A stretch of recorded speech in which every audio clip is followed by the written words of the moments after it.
36 जिल्हे, 36 बातम्या. News G9 Maharashtra. उत्तर तुमच्या प्रश्नांची.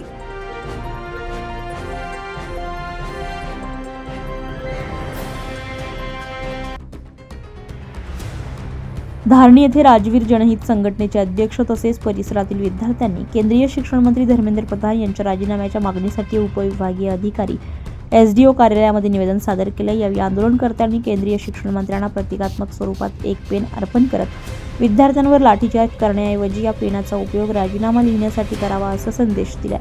आंदोलनकर्त्यांनी आरोप केला की गेल्या 10 वर्षांमध्ये देशभरात सुमारे 90 पेपर लीकच्या घटना घडल्यात. त्यामुळे कोट्यावधी विद्यार्थ्यांच्या भविष्याशी खेळ झालाय.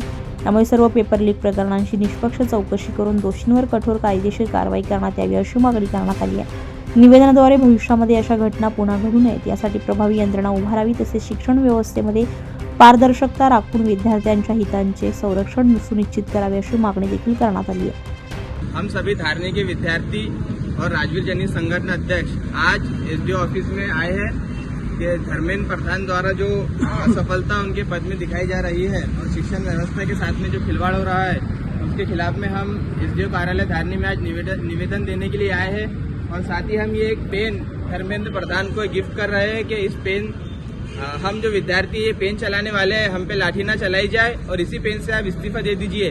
जो धर्मेंद्र प्रधान को शिक्षण व्यवस्था के लिए चुना गया था वो शिक्षण व्यवस्था को संभालने में वो पूरी तरीके से असफल रह चुके हैं. इसलिए अब उनका इस्तीफा ही हमारे शिक्षण व्यवस्था को सुधार सकता है.